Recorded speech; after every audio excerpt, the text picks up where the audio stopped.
Congreso virtual con el título Depósito fiscal en la importación de acero. Quiero agradecerle a Óscar Agustín Espinosa Solís por acompañarnos. El ingeniero Óscar tiene una maestría en ciencias con especialidad en sistemas de calidad y productividad, una subespecialidad en cadena de suministros y logística y especialización en depósito fiscal y decreto IMEX. Muchísimas gracias por acompañarnos, Óscar. Bienvenido. Adelante.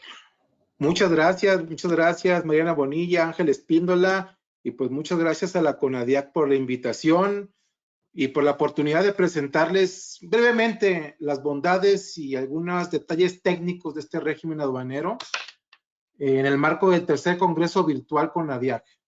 Pues si gustan comenzamos. ¿Sí me escucho bien, antes que nada? Sí, te escuchas muy bien. Perfecto, muy bien. Bueno, quiero comenzar. El depósito fiscal es, ante nada, es uno de los regímenes aduaneros.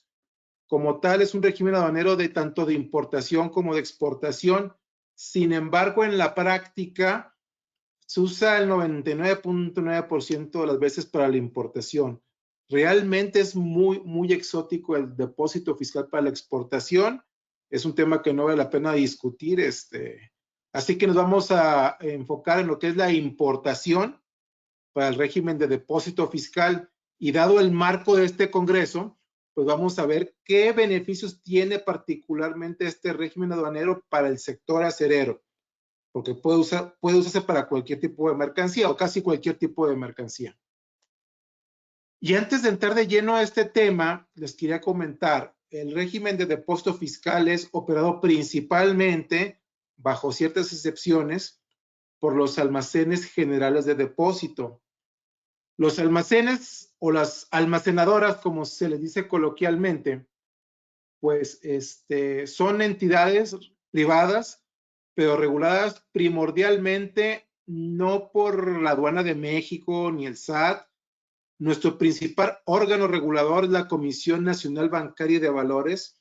Somos primigeniamente una empresa del sector bancario y financiero, que si ven un poquito la historia de todos los vericuetos aduaneros que ha habido en el país desde 1930, 1940, podrán ver que hace años el depósito fiscal o algo parecido al depósito fiscal era manejado directamente por el gobierno, por la autoridad que antes llevaba la función aduanera en el país, la Secretaría de Hacienda, directamente. Pero dada la naturaleza de las almacenadoras, esta función se le delegó a los almacenes generales de depósito, que hoy por hoy somos los que manejamos este tipo de régimen aduanero. Si gustan, empiezo con la definición de este régimen aduanero.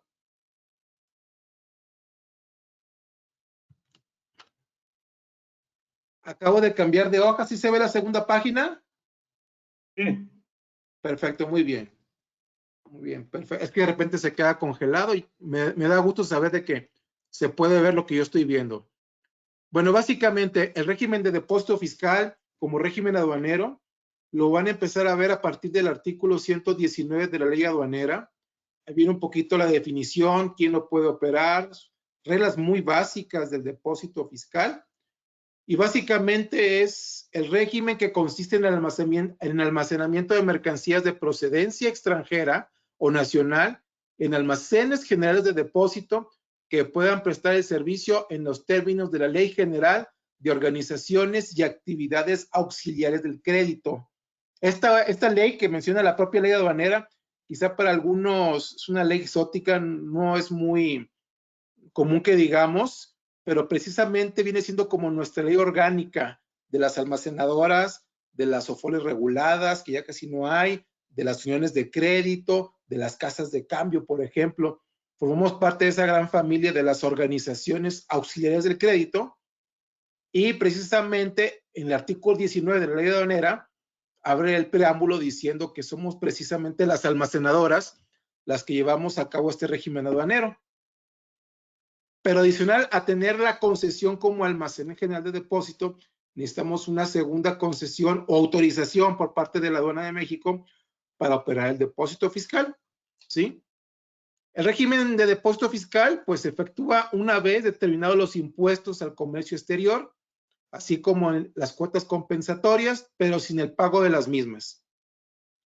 Las ventajas del depósito fiscal son muchas, pero la principal, como puede ser los regímenes temporales o de recinto fiscalizado estratégico, es que hay un diferimiento en el pago de impuestos. Y hay un gran alivio porque hay un diferimiento en el pago de obligaciones, amén de otras ventajas que vamos a ir viendo, sobre todo en materia de restricciones y regulaciones no arancelarias. Paso a la siguiente filmina.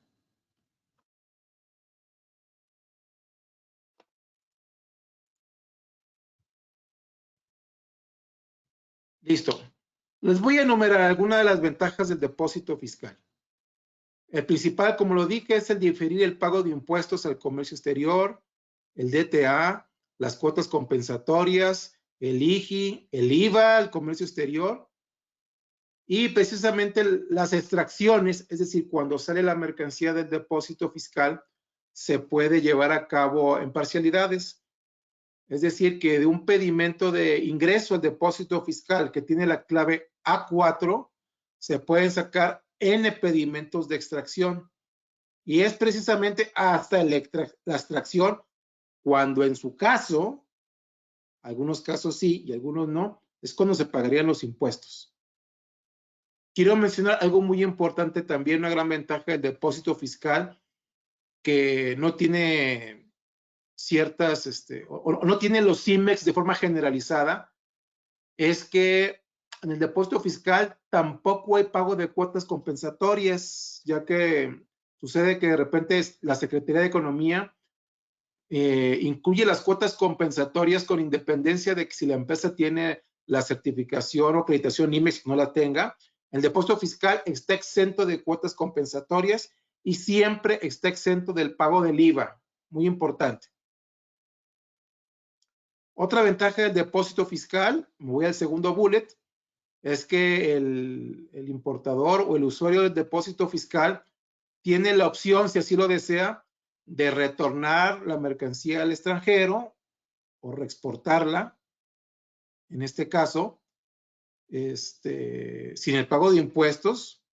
Inclusive puede proceder con la destrucción fiscal sin el pago de impuestos. No es una destrucción tan expedita como en el caso del IMEX o en el recinto fiscalizado estratégico.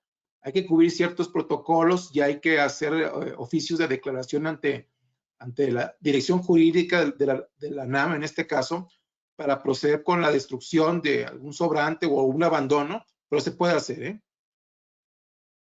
Otra gran ventaja es que precisamente se puede promover el almacenamiento de mercancías de empresas no residentes en el extranjero, pudiendo tener inventario fiscal en territorio nacional. Es decir, el propio RFC mexicano que quisiera promover el depósito fiscal, si así conviene a sus intereses, en lugar de introducir la mercancía depósito fiscal en México, puede promover que su propio proveedor en el extranjero pueda acogerse en el depósito fiscal en México. Y es justo hasta la extracción cuando ya el extranjero enajena la mercancía al mexicano y este último es el que ya perfecciona la extracción y el pago de impuestos y el cumplimiento de restricciones y regulaciones no arancelarias. Cabe mencionar una cosa, porque ustedes están en el sector acerero. Ustedes bien saben que el acero está sujeto a una regulación o un permiso para importación de sectores específicos, ¿sí?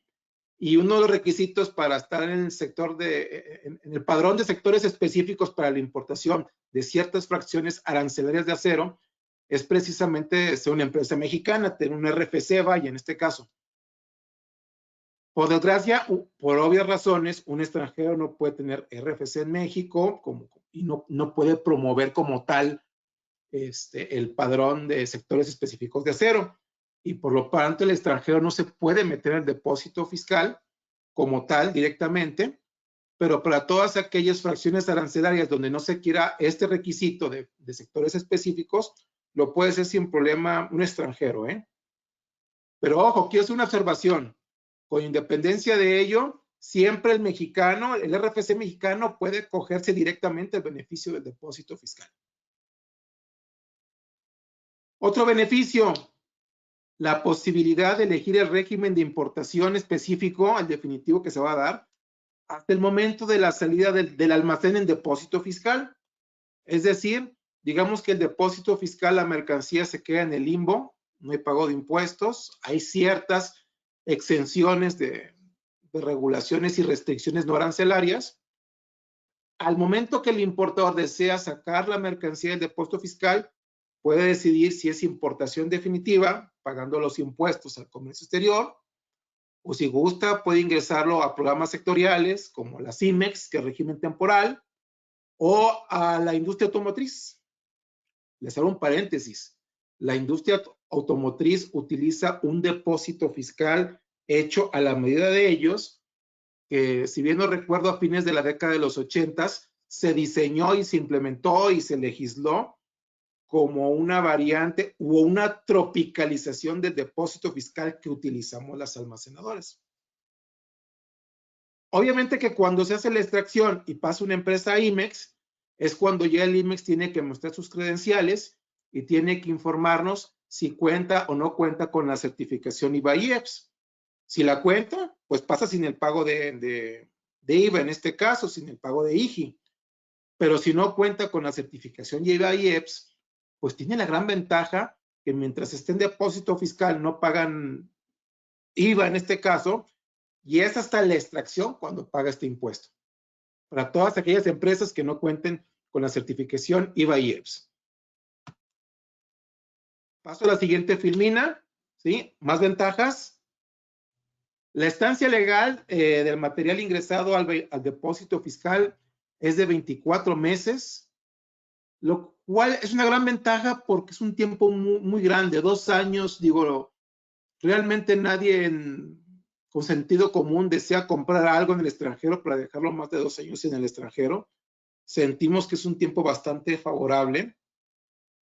Y otra ventaja es que hay empresas, yo no soy experto en el tema IMEX, quizá algunos de ustedes lo sean, pero tengo entendido que ustedes cuando meten o importan insumos para el régimen temporal a través de un programa IMEX, hay ciertos plazos o vigencias autorizadas. Si meten la mercancía al depósito fiscal, ese tiempo que esté en depósito fiscal no cuenta para los plazos legales de máximos que se les da a la empresa IMEX, ya que es hasta que se haga la extracción es cuando empieza a correr el tiempo para el IMEX, si es que va a ese régimen aduanero, claro. Otro beneficio es que los importadores que se acogen a la regla octava de la LIGI, en este caso lo pueden usar en depósito fiscal. Es una gran ventaja porque permite a las empresas que se adhieren al beneficio de la regla octava poder introducir todos sus insumos en una cantidad muy limitada, a veces única, de fracciones arancelarias, con una serie de preferencias y pueden pasar al depósito fiscal y en ese tenor se sacan del depósito fiscal con todas las ventajas que implica la regla octava. Otra ventaja es que para importaciones marítimas se pueden usar copias simples para la salida de tractocamiones de los recintos fiscales de las aduanas, evitando tener que hacer pagos de partes 2, perdón, y eso obviamente que involucra una menor carga administrativa y obviamente los honorarios de la gente de aduana disminuyen bastante al entregar copias simples en vez de partes 2. Y otra gran ventaja es que la mercancía puede ser sujeta al proceso de cumplimiento de normas oficiales mexicanas de información comercial y dentro del depósito fiscal se le puede dar cumplimiento a ciertas restricciones y regulaciones no arancelarias. Todo este último punto es de regulación de la Secretaría de Economía y lo pueden encontrar en las reglas y criterios de carácter general en materia de comercio exterior. Particularmente para el sector acerero. Como ustedes saben, a partir del 2013, la Secretaría de Economía hizo ciertas regulaciones a las reglas y criterios de carácter general y empezó a establecer la obligatoriedad de que muchas fracciones arancelarias relacionadas al sector acerero cuenten con aviso automático de importación. Está muy relacionado al certificado de molino que ustedes ya conocen, ¿sí? Toda esta cuestión viene precisamente en el anexo 2.2.1 de las citadas reglas, ¿sí? Pero hay una cuestión muy importante. Este aviso automático de importación, la misma regla lo establece, se presenta solamente para importación definitiva. Es decir, que si ingresa al depósito fiscal, al igual que el IMEX, no hay ninguna obligatoriedad por parte del importador para presentar ese aviso automático de importación. Entonces, ya que ingresa el acero al depósito fiscal, el importador tiene bastante tiempo, hasta 2 años, tiempo de sobra, para poder hacer los protocolos necesarios y así obtener el permiso o el visto bueno de economía, obteniendo así el aviso automático de importación. Este documento ya se presentaría hasta la extracción del depósito fiscal. Otra cuestión muy importante, ustedes recordarán también en el 2015 hubo un conato, bueno, de hecho se implementó por un breve periodo de tiempo, ya en importaciones temporales, incluyendo las del programa IMEX, se le hizo obligatorio pagar el IVA al comercio exterior.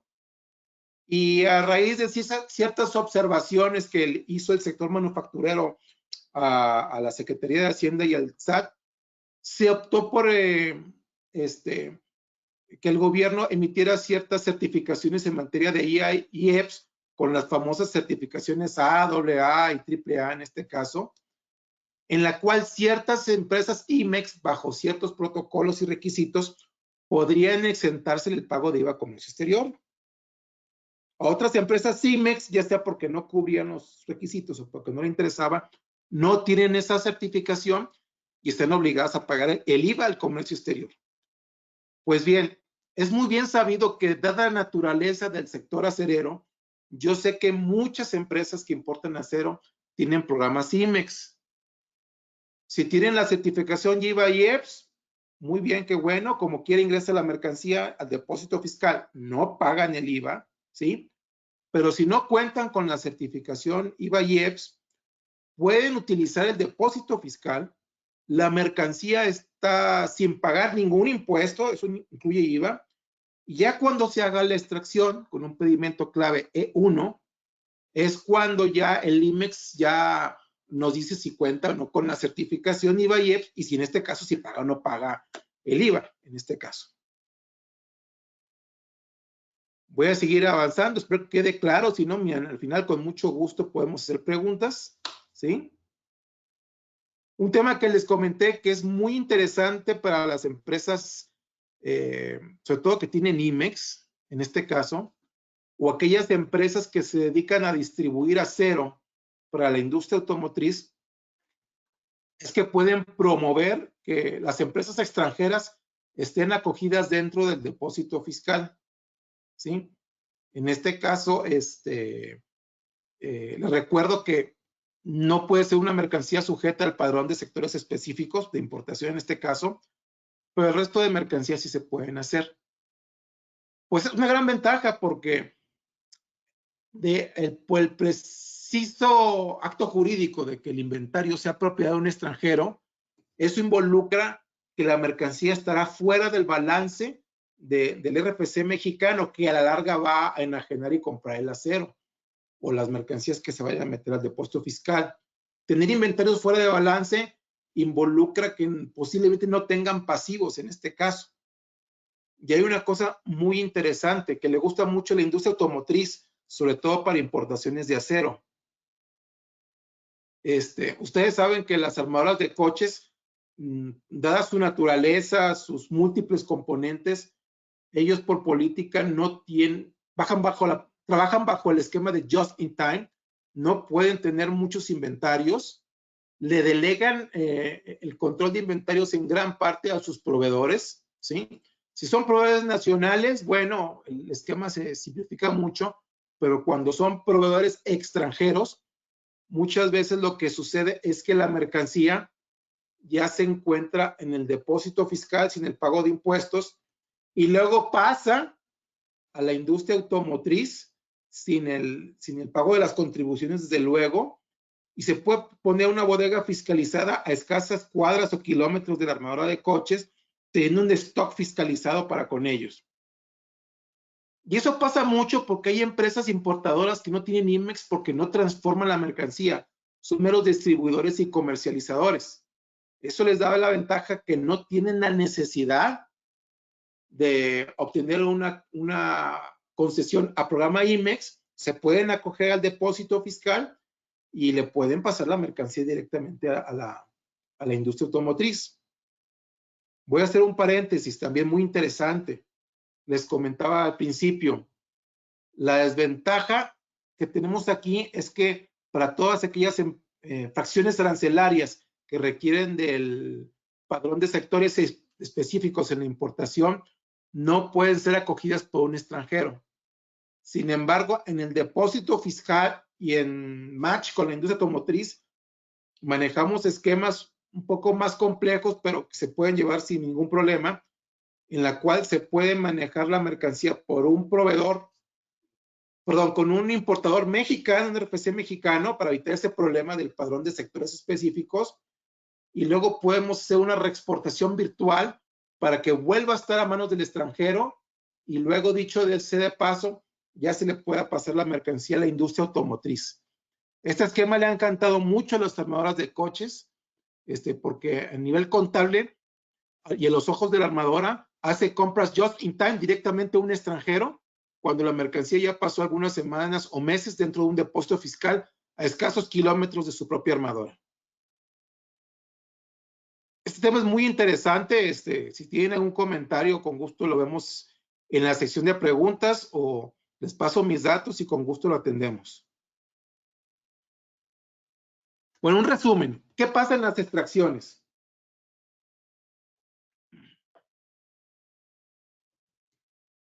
Cuando la mercancía está en depósito fiscal y después de 2 años de estar en este régimen, máximo 2 años bajo este régimen aduanero, el importador, cuando saca la mercancía, ya tendrá la opción de decidir si es importación definitiva, pagando todos los impuestos, o se puede meter al programa IMEX, o se puede pasar al depósito fiscal de la industria automotriz, las armadoras, o lo puede retornar al extranjero. Digamos que es un régimen aduanero comodín que puede servir para varias funciones. Depende de las necesidades de cada importador.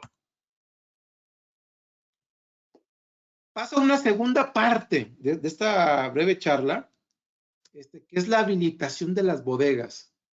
Y se las quiero compartir porque uno dice, bueno, al final de cuentas el depósito fiscal lo manejan las almacenadoras y hay que pasarles la mercancía a ellos en sus bodegas, y eso involucra maniobras, fletes, pagarle al almacenador el almacenaje.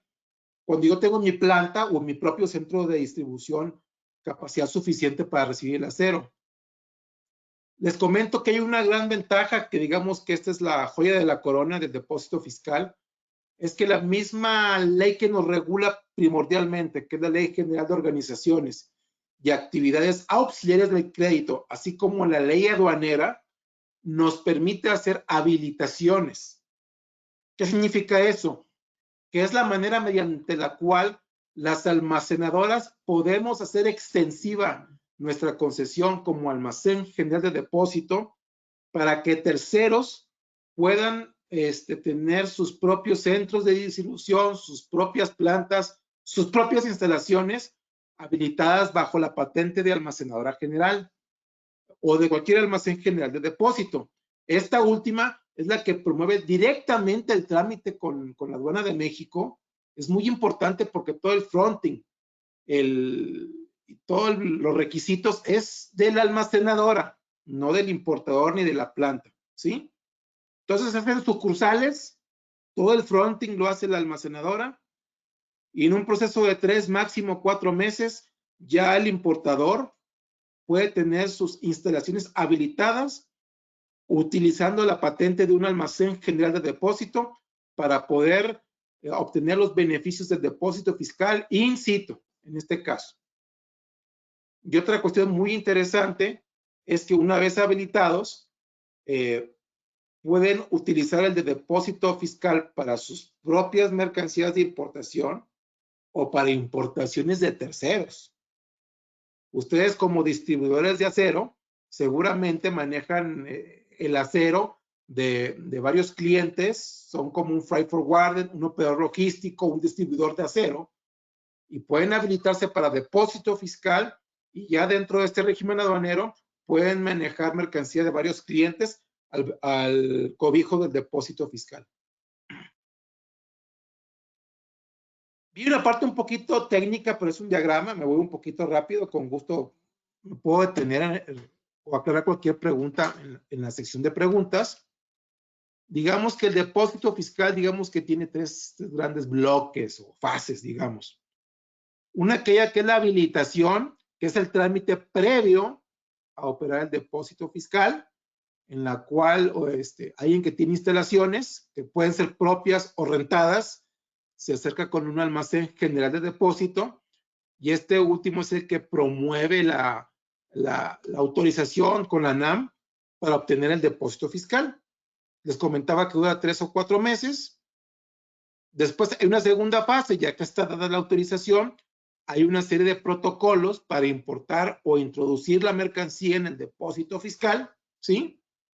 Una vez ingresada tenemos hasta 2 años, y en la tercera fase o bloque de extracción, es decir, cuando ya el importador, por así convenir a sus intereses, desea sacar la mercancía para hacer la importación definitiva, meterlo a su programa IMEX, retornarla, pasarse a la industria automotriz, hay un tercer bloque que es cuando se hace la extracción.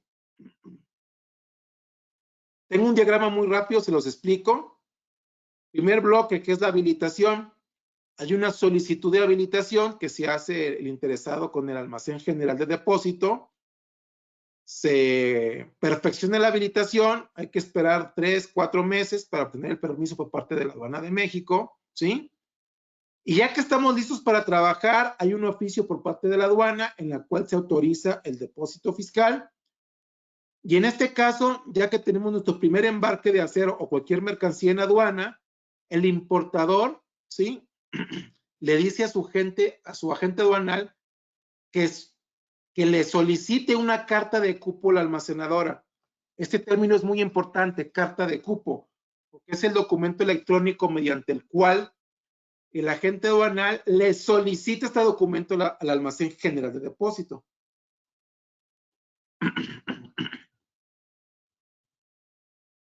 En este caso, bueno, aquí puse AXA, que es el almacenadora general, que es la empresa donde yo trabajo, pero puede ser cualquier almacén general de depósito.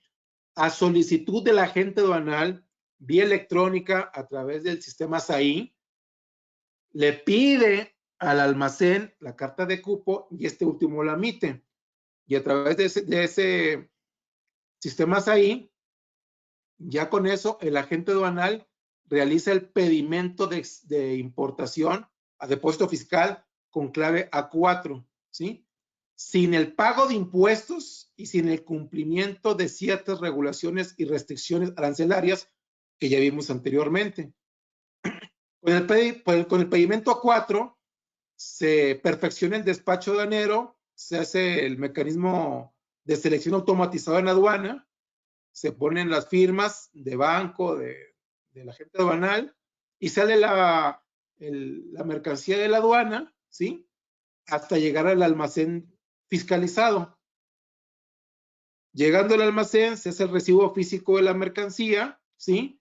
La almacenadora hace un informe de arribo, que es otra validación que se hace con el sistema SAI del SAT para informarle a la Aduana de México, en este caso ya no es el SAT. Es importante aclarar lo que ya es Aduana de México, ¿eh? Se le informa que ya está la mercancía en depósito fiscal, ¿sí? Y ya la almacenadora registra el pedimento A4 y el inventario. Acto seguido, la almacenadora hace un certificado de depósito. No me quiero extender mucho en este tema. El certificado de depósito es un tema que le compete a nuestra regulación bancaria y financiera que vimos originalmente. Realmente para el depósito fiscal no se requiere el certificado de depósito, pero por ministerio de ley, las almacenadoras estamos obligados a emitirlo por una cuestión regulatoria con la bancaria, no con la Aduana de México. pero les paso la cortesía y les digo que hay que hacer ese pequeño trámite o la emisión de este título de crédito. Dicho esto, la mercancía se queda en depósito fiscal hasta por 2 años. Puede ser un día, puede ser un mes, 2 semanas, lo que ustedes gusten. Llegado el momento, el importador hace una solicitud de liberación o de extracción, ¿sí? La almacenadora hace el cálculo de impuestos, hace una proforma de extracción. Si es para el régimen definitivo, es un pedimento G1. Si es para pasarlo al programa IMEX, es un pedimento E1. Si es para reexportación, es un pedimento K2. Y si pasa a la industria automotriz mediante unos protocolos autorizados por la Aduana de México, también pueden pasar con pedimento clave K2. Se le presenta la proforma al importador, si está de acuerdo, paga los impuestos, ¿sí? Presenta sus documentos y acreditaciones como empresa IMEX, su aviso automático de importación, etcétera. El almacén paga a su vez los impuestos al SAT, en este caso, a la TESOFE, ¿sí? Y luego la almacenadora general emite el pedimento de extracción, ya con los impuestos pagados, los que haya lugar. Aquí es importante mencionarlo, en el pedimento de extracción por fortuna, eso lo podemos hacer los almacenes generales de depósito. Aquí no se requiere un agente aduanal. El agente aduanal, cuando emite el pedimento A4 desde el despacho aduanero, libera la mercancía y se olvida por completo de la mercancía en depósito fiscal y ya está bajo el control, resguardo y jurisdicción de la almacenadora, que es esta última la que hace el pedimento de extracción. Todas estas validaciones se hacen a través del sistema SAI. La almacenadora hace el orden de salida y, como los comentaba, esta extracción puede ser importación definitiva, retorno al extranjero, empresa IMEX o ingreso a la industria automotriz. Bueno, un breve esquema es todas las bondades del depósito fiscal. Ya los vimos, creo que no vale la pena repetirlas. Posiblemente haya más ventajas, pero son las más importantes que hay y que siento que son muy importantes para el sector acerero. Y pues les agradezco mucho. Era toda mi presentación. Espero haber sido breve y conciso. Aquí sigo a sus órdenes para cualquier comentario o duda que tengan, con muchísimo gusto. Y antes que se me olvide, le voy a pedir un favorzote a la Conadia que si gusta hacer extensiva esta presentación para el que se lo pida, adelante. Esta información es de carácter público y la pueden hacer circular. Muchas gracias y a sus órdenes por si hay preguntas o comentarios, sugerencias o quejas, con gusto. Muchas gracias, Oscar. Sí, con gusto compartimos la presentación con todos los asistentes. Si alguien tiene alguna pregunta, algún comentario, está abierto sus micros, nada más que activen, pueden hacer la pregunta o mediante el chat. También está la opción de enviar algún comentario o pregunta para Oscar.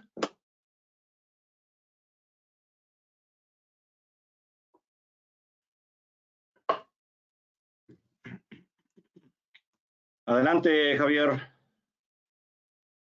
Puedes activar tu micro.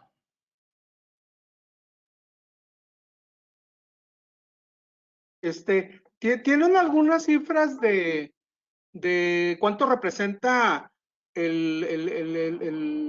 lo que hay del sector acero actualmente en almacenes generales de depósito? Considerando, por ejemplo, bueno, ahorita no estoy muy actualizado en cifras, pero se importan, no sé, 10 millones de toneladas de acero en México. ¿De esto cuánto podría estar actualmente o cuál es la parte que el acero que se importa pasa por estos medios? Gracias. Me dijeron Javier, ¿verdad? Me dijeron, ¿verdad? Sí. Javier Rojas, de Gracias. Reportacero, perdóname. Desgraciadamente me agarras de bajar, no tengo las estadísticas, No tengo las estadísticas, tendré que investigártelas y si le pasas tus datos a Conadia, yo te lo investigo y te lo mando por ahí. Y hay de todo, Lo que sí te puedo decir que hay volúmenes muy importantes que se manejan en depósito fiscal. En nuestra propia almacenadora manejamos mucho depósito fiscal en acero. Yo creo que la mitad de nuestro volumen, el 40% de todo lo que manejamos de depósito fiscal es acero. Ah, ese es un buen dato. Sí, fácil. Yo creo que un 40%, ¿eh? Obviamente que el depósito fiscal es para muchas fracciones arancelarias. Manejamos consumibles, vinos y licores, juguetes, electrónicos, minerales, casi de todo. Tenemos pequeñas restricciones como textiles o combustibles, pero lo que es el sector arancelero, nosotros manejamos el 40%. Y yo sé que otros almacenes generales de depósito también tienen muchas operaciones con acero. Desgraciadamente no conozco las cifras. Y hay de todo en la viña del Señor. Hay empresas acereras que meten directamente con importación definitiva, otras que meten a IMEX, otras al recinto fiscalizado estratégico, otras que tienen IMEX, pero primero lo pasan a depósito fiscal y luego lo sacan para pasarlo a IMEX. Hay de todo, pues la cifra exacta te miento cuál es, pero sí es una cantidad importante. Ok, gracias. De nada, a la orden, Javier. ¿Alguien tiene alguna otra pregunta, algún comentario?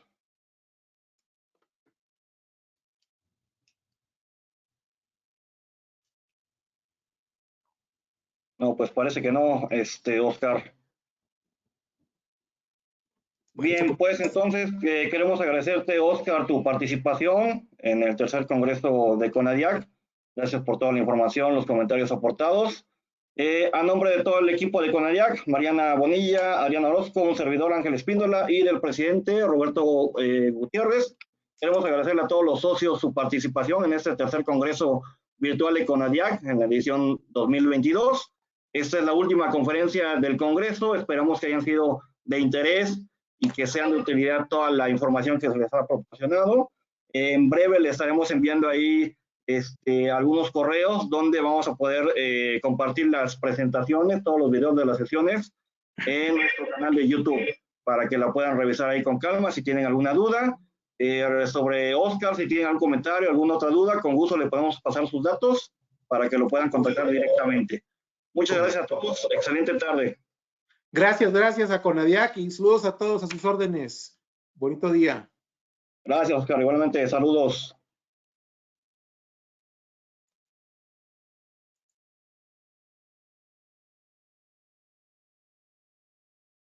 Gracias.